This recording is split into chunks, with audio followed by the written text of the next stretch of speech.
പൊന്നോ ഓയ് എനിക്കെന്താ ചോറ് വേണ്ടാത്തെ? എനിക്കിന്ന് മുട്ടച്ചോറുണ്ട്, അതുകൊണ്ട് എനിക്ക് ചോറ് വേണ്ട. ചോറ് ഓരോ പ്രാന്ത് നോക്കിയാട്ടെ.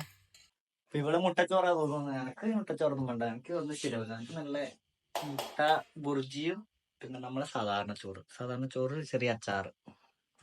നമുക്ക് അത്രയെല്ലാം നടക്കൂലോട്ടാ. കറി അറിയണ്ടേ? ഇതൊന്ന് ടേസ്റ്റ് ചെയ്ത് നോക്കാം ആദ്യം. പരിപ്പ് പയററിയാണ്. പയറ് ചെറുപയറ് പയററി ഉണ്ട്. വേണം എനിക്ക്. ഒന്ന് ടേസ്റ്റ് ചെയ്ത് നോക്ക്. ഏട്ടാ ഇത് നല്ല സാധനം, നല്ല ചൂട് സാധനം. അതാ ഞാൻ പറഞ്ഞിട്ടില്ലാക്കിനി. നോക്കട്ടെ, ടേസ്റ്റ് ചെയ്ത് നോക്കാം. ഇതൊന്ന് ടേസ്റ്റ് ചെയ്ത് നോക്ക്. ചൂടുണ്ടേ? ഞാൻ ഊതാൻ വിട്ടുപോയി. എന്നിട്ട് പറ.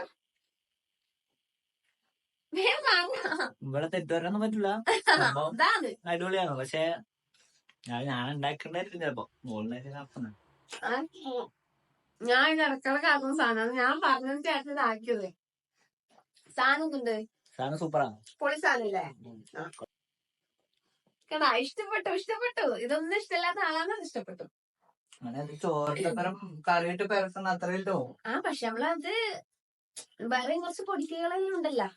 അപ്പൊ ഏട്ടൻ എന്തായാലും എന്റെ നമ്മളെ മുട്ടച്ചോറ് ഇഷ്ടമായിട്ടുണ്ട്. അപ്പൊ ഇങ്ങക്കും ഇത് ഇഷ്ടമായെങ്കിൽ എന്തായാലും സബ്സ്ക്രൈബ് ചെയ്യാം. നിങ്ങൾക്ക് റെസിപ്പി വേണമെങ്കിൽ കമന്റ് ബോക്സിൽ ഇട്ടോട്ടാ. എന്തായാലും റെസിപ്പി ഇട്ടുതരാം.